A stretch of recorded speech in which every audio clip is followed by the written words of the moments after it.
শুভ সকাল বন্ধুরা, তোমরা সবাই কেমন আছো? আশা করছি ভালো আছো, আর যে যেখানে আছো সবাই সুস্থ আছো। আর হ্যাঁ, আমরাও সবাই খুব ভালো আছি। তো যাই হোক, গরমে একটু বেশি কষ্টই হচ্ছে, আর বাদবাকি এমনি ঠিকই আছি। কারণ গরমে আমি মনে হয় আমার মতো এরকম অনেকেই প্রচুর কষ্টে আছে। তো আমরা একটু বেশি কষ্ট আছি, কারণ জানো যে যেহেতু মাটির ঘর, আর এতে একটু গরমটাও বেশি লাগে, কারণ আমাদের ঘরে হাওয়া বাতাসটাও একটু কমই ঢোকে, তো যার জন্য। আর হ্যাঁ বন্ধুরা, এখন বাজে 8:30, আর 8:30 থেকে আবার একটা নতুন ব্লগ তোমাদের সঙ্গে আমি শেয়ার করছি। আর আজকে ব্লগটা শুরু করতে আমার অনেকটাই দেরি হয়ে গেল, কারণ আমি গিয়েছিলাম হচ্ছে কি বাগানে। তো বাগান থেকে এসে তো তারপর আমি এখন বিছানা তুলছি। বাগানে যে দানা দিয়েছিলাম না, তো সেই বাগানে দানাতেই জল দিতে গেছিলাম। সেই যে দানা বসিয়েছিলাম তোমাদের সঙ্গে শেয়ার করেছিলাম, তো সেই থেকে আর এখনও পর্যন্ত আমরা মাঠে যাইনি। যাইনি কি গাছে জলও দিইনি, কারণ যে বৃষ্টি হয়েছে তো তাতেই আমাদের গাছ বেরিয়ে গেছে। আর সেই থেকেই এখনও পর্যন্ত গাছে জল দেওয়া হয়নি, জানো। তো আজকে প্রথম দিন যাব গাছে জল দিতে। তো যাই হোক, সেগুলো তোমাদের সঙ্গে কিছুই শেয়ার করিনি, কারণ সকালবেলা যে ভিডিওটা আপলোড দিয়েছিলাম তো সেটা বসিয়ে দিয়ে গেছিলাম। আর আমার তো এই একটা ফোন থেকে ভিডিও করতে হয়, এখান থেকেই আমাকে মানে ভিডিও আপলোড দিতে হয়, সব কিছুই করতে হয়। তো আর তারপরও দেখেছিলাম আবার আমার মানে ভিডিওটা, আমার ঘরের দেখি যে নেটটা খুব মানে স্পিড থাকে আমার ঘরে, আর ঘর থেকে বাইরে বেরোলেই দেখি মানে নেটটা খুব যেন মানে স্লো হয়ে গেছে।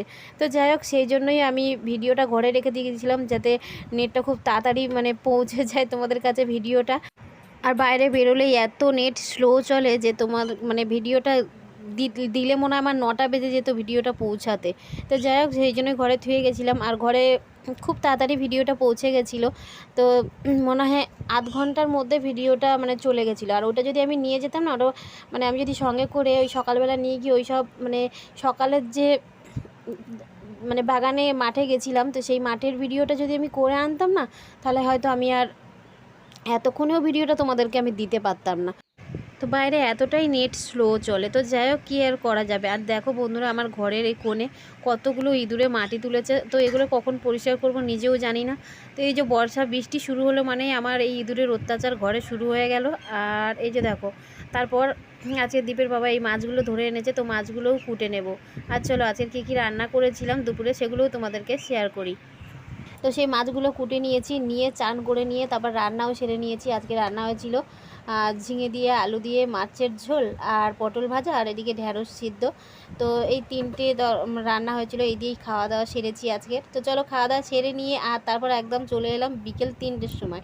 তো এখন বাজে বিকেল 3টে। আর এই যে দেখো, লঙ্কাগুলো হচ্ছে কি সকালবেলা শুকোতে দিয়েছিলাম, তো তোমাদের সঙ্গে সেগুলো তো শেয়ার করিনি, তাই ভাবলাম তোলার সময় তোমাদের সঙ্গে একবার শেয়ার করে দিই। আর এই যে দেখো, মাছ যে এই যে ছোট্ট ছাগল ছানাটা, তো ওই ছানাটাকে মা বারবার ডাকছে, কিন্তু ও যাচ্ছেই না। তো যার জন্য আমি নিজেই আবার ওকে গিয়ে দিয়ে আসলাম মার কাছে। তো মা ওদেরকে মাঠে দিয়ে আসবে, এখন ওরা তো খাবে, তো ও যাচ্ছেই না, ঘরে দুষ্টুমি করেই যাচ্ছে। আর আজকে কিন্তু বন্ধুরা আমি একটু রেগেই আছি, কেন জানো? আজকে দীপ আর দীপ্তি দুজনে কেউ একটু জানো দুপুরবেলা শোয়নি। আমি এত রেগে আছি তো বলার মতো না।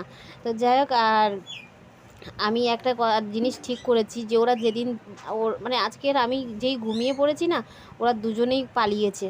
মানে আমি যেই দুপুরবেলা একটুখানি ঘুমিয়ে পড়েছি, সঙ্গে সঙ্গে দুজনে পালিয়েছে। আর আমি তো যখন ঘুমটা ভেঙেছে দেখছি দুজনে কেউ নেই আমার পাশে, সব আমাকে ঘুম পাড়িয়ে রেখে ওরা দুজনে খেলতে বেরিয়ে গেছে, জানো। তো যাই হোক, এই জন্য আমি ভীষণ রাগ করেছি ওদের ওপর। আজকের ওদেরকে আমি ভীষণ বকবো। আর আজকের আমি দীপকে মানে মনে মনে ভেবে নিয়েছি আমি দীপকে আজকে শাস্তি দেবো।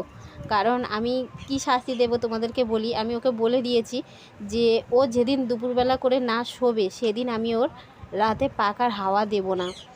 তো রাতে যখন ঘুমাতে যাবে তখন তোমরা জানো তখন কীরকম গরমটা লাগে, আর তখন যদি ওর পাখাটা বন্ধ করে দিই তারপরেই ওর এটাই হবে ওর শাস্তি, সারা দুপুর না ঘুমানোর ফল। তো তোমরা বলো তো বন্ধুরা, এই শাস্তিটাকে আমি ঠিক করলাম না ভুল করলাম? তুমি বলো। এই এত বড় বেলা হয়ে গেছে, এত বড় বেলা হয়ে গেছে, ওদেরকে আমি খাইয়ে দিয়েছি প্রায় বেলা 1টার সময়, তাহলে 2 ঘন্টা তো ওরা মানে একটু শোবে বলো। এই তাঁতের সময় যদি ঘুরে বেড়াই ওদেরই তো কষ্ট হবে, তাই না? ওদেরই শরীরে কষ্ট হবে, কিন্তু কে বোঝাবে ওদেরকে এটা? তো তো যাই হোক আমি অন্য দিন আমি মানে না ঘুমায় আমি ঘুমিয়ে পড়ি, তবু দেখি ওরা খেলা করছে। তো যাই হোক হচ্ছে মানে ঘরে থাকে, আজকে ঘরে ছিল না জানো, ওই তাতে বেরিয়ে দুজনে খেলা করছে। তাহলে মাথাটা যায় গরম হয়ে রাস্তায় আমাদের যে রাস্তা আছে সেই রাস্তায় গিয়ে একজন দুজনেই একজন ব্যাট ধরে আছে, একজন বল ধরে আছে, দুজনে ফুটবল খেলা করছে জানো। তো যাই হোক আমি এরকম বলেছি, তো কি করব, রাতের বেলা শোয়ার সময় আমি কি করেছি জানো, রাতের বেলা তো ভিডিও তো তোমাদের সঙ্গে শেয়ার করতে পারিনি। রাতের বেলা কি করেছিলাম জানো, রাতের বেলা হচ্ছে কি ওকে ভাত খাইয়ে নিয়ে ওই ঘরে ঢুকিয়ে দিয়ে আর পাখাটাকে বন্ধ করে দিয়েছিলাম। ওর পাখার সুইচটা হচ্ছে কি আমাদের ঘরে, এখন তো ও তো আমাদের ঘরে থাকে না, এখন ওই ঘরটা ও থাকে। তো যাই হোক এই ঘর থেকে ওর পাখাটা বন্ধ করে দিয়েছিলাম। তো যাই হোক ওর বাবা আবার রাতে দেখি চালিয়ে দিয়েছে। তো আমি চেয়েছিলাম মানে আমি নিজে বন্ধ করে দিয়েছি যে ওরা যাতে একটু ও যাতে ভয় পায়। তো যাই হোক সেই জন্যই বন্ধ করে দিয়েছিলাম, ওর বাবা চালিয়ে দিয়েছে, একটু বকবক করেছি। তো তারপর আর কিছু বলিনি, কারণ আমিও জানি এই গরমে আমাদের সকলের কতটা কষ্ট হয়। তো সেই জন্যই আর কিছু বলিনি। তো আমি শুধু একটা কথাই বললাম, আজকের দিনটাও তোমার বাবা দিয়েছে, তো আজকের দিনটা হাওয়া হচ্ছে হোক, এর কালকের থেকে আর আমি একদমই তোমাকে পাকার হাওয়া দেবো না। তো আজকের দিনটা পাকার হাওয়া খেয়ে নাও, কালকে যদি এমন করো তো কাল থেকে আর তোমাকে আমি পাকার হাওয়া দেবো না। তো যাই হোক এইটুকানি বলা। তোমরা বলো যে আমার শাস্তি দেওয়াটা কি ভুল, আমি কি এটা ঠিক করেছি? মেরে কি করব, মেরে আমি ওকে মানে এখন ওরা খুব ছোট, ওদেরকে মেরে কোনো লাভ নেই। ওদেরকে ভয় দেখিয়ে বুঝিয়ে সুজিয়ে যতটা হবে, কিন্তু ওদেরকে মেরে কিছুই হবে না। তো যাই হোক এখন চলো লঙ্কাগুলো তুলে নিই, লঙ্কাগুলো তুলে আর এখন দেখতে পাচ্ছ যে আমার ওদিকে ওই যে নাড়াকুটি পড়ে আছে, তো ওগুলো সব গুড়াবো, উঠোন ঝাড় দেবো, অনেক কাজ।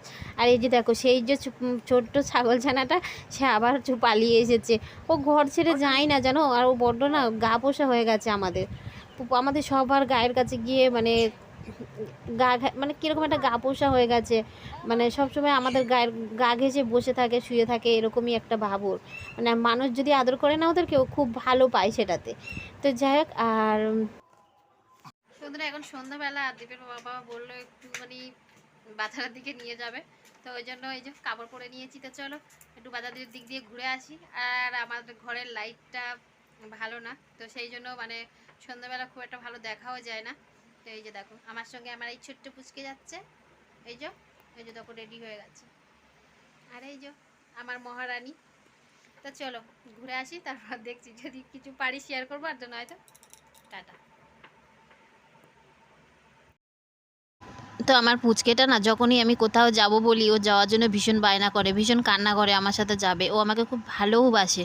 তো যাই হোক সবসময় তো সব জায়গায় নিয়ে যাওয়া যায় না, কারণ ও অনেকটা ছোট, তো সেই জন্যই নিয়ে যায়নি। তাই আজকের যেহেতু এমনি এই বাজারে যাচ্ছিলাম, তো আমি যাব বললাম, তো বললো আমিও যাব। তো ভাবলাম ঠিক আছে এইটুকুনি তো যাব আবার ফিরে এক্ষুনি চলে আসবো। ও সারাদিন যদি আমি ওকে কোথাও নিয়ে যাই না, সারাদিন আমি ওকে রাখতে পারবো, ও আমার কাছে থাকবে, কিন্তু রাত হলে ও এখনও মানে একটু, তখন তো ওর মায়ের দরকার হয়, তাই না? তো যাই হোক ওই জন্যই ওকে কোথাও নিয়ে যেতে পারি না, আর যেখানেই যাই শুধু কান্না করে। আর গিয়েই মাত্র দেখো এক গ্লাস করে সবাই আখের রস খেয়ে নিলাম, খেয়ে নিয়ে তারপর এই যে বাজারে ঘুরে ঘুরে কিছু বাজার করেছি। তো বাজার করে নিয়ে তারপর দেখো ঘুরে ঘুরে বাজার করে, তো ভাবলাম বাজারটা তোমাদেরকে শেয়ার করি, কিন্তু ক্যামেরাটাকে ঠিকভাবে ধরতেই পারছিলাম না, কারণ সবার মুখের দিকে না হাঁ করে তাকিয়েছিল। তো যাই হোক কেউ যদি ওইভাবে তাকিয়ে থাকে আমার ভীষণ লজ্জা লাগে, তো সেই জন্যই আমি কোথাও গেলে ভালো করে ক্যামেরাটা ঠিকঠাক করতে পারি না, ভীষণ মানে এটা কীরকম একটা খারাপ লাগে, সবাই মুখের দিকে হাঁ করে তাকিয়ে থাকে না। তো তারপর দীপের বাবা বললো চল তোরা এসেছিস ফুচকা খাবি না, ফুচকা খেয়ে নিয়ে তো খাইয়ে নিয়ে তারপর তোদেরকে নিয়ে ঘরে যাব। আর দীপকে বন্ধুরা ঘরে থুয়ে এসেছি, কারণ দীপ হচ্ছে গেছে টিউশন। তো জানেই না আমরা সন্ধ্যাবেলা একটু মানে বেড়াতে এসেছি। তো যাই হোক বেড়াতে আর কোথাও তো যাইনি, এমনি এই বাজারের ওপরেই এসেছি। তো ও যদি জানতে পারে না কাঁদবে। তো যাই হোক ওকে যাওয়ার সময় ওর কাছেও মানে ওর জন্য কিছু খাবার দাবার নিয়ে যাব, তাহলেই ও ভুলে যাবে। আর ও টিউশন থেকে আসবে তার আগেই আমি বাড়ি পৌঁছে যাব। তো যাই হোক আর দেখো দুটোকে নিয়ে ফুচকা খেতে চলে এসেছি। আর এ বলছে আমাকে দেখা যাচ্ছে না ফোনে, ও বলছে আমাকে দেখা যাচ্ছে না। তো আমি কাকে কি করি বলো তো? তো যাই হোক আমি বললাম তোদেরকে দুজনকেই দেখা যাচ্ছে, দুজনে ওখানে দাঁড়া। তো দুজনে দেখো দাঁড়িয়ে, আর তারপর আমি এখানে দাঁড়িয়ে আছি, ফোনটাকে এক জায়গায় মানে রেখেছি। তো সেখানেও চারিদিকে একবার ঘুরে দেখে নিলাম, সবাই আমার দিকেই তাকিয়ে আছে, তাহলে তখন কীরকম লাগে বলো তো? মানে আমার না খুবই খারাপ লাগে, তবু কিছু করার নেই। আমি তো ওই ফুচকাওয়ালাটাই আমার মুখের দিকে কটকট করে তাকিয়েছিল কেন আমি ফোনটা ওখানে করছি। তো যাই হোক, আবার এদিকে ভয়ও লাগছিল, বাজারে ভর্তি লোক, যদি কেউ ফোনটা নিয়ে ছুট মারে তো গেল আমার সব কিছু। আর আমাদেরকে এখানটায় দিয়ে আমার বরাবর গেছে কিছুটা বাজার করতে। তো যাই হোক, আর বাজারে এসেছি ফুচকা খাবো না, এটা কি হতে পারে বলো তো? তো আখের রস খেয়েছি আর এই ফুচকা খেয়েছি, আর সঙ্গে করে নিয়েছি কটা চপ নিয়েছি। আর আসার সময় আবার আমার মা মানে আমার শাশুড়ি মা বললো যে আমার জন্য খাবার নিয়ে আসবি। তা জিজ্ঞাসা করলাম কী নিয়ে আসবো তোমার জন্য, বললো আমার জন্য চপ নিয়ে আসবি। তো যাই হোক, মায়ের জন্য কটা চপ নিয়েছিলাম। আর আমরা এখানটায় এই বাজারে না মানে বড় বড় পাঁপড় পাওয়া যায়, আর পাঁপড়গুলো জানি না কী স্বাদ হয় জানো।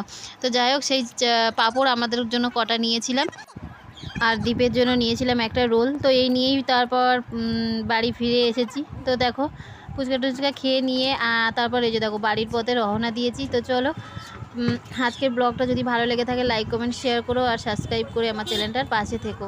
আর বাড়িতে এসে কোনো রকম ব্লগ তোমাদের সঙ্গে শেয়ার করলাম না, পথে থেকেই ব্লগটা শেষ করে দিলাম। গুড নাইট, সবাই ভালো থেকো।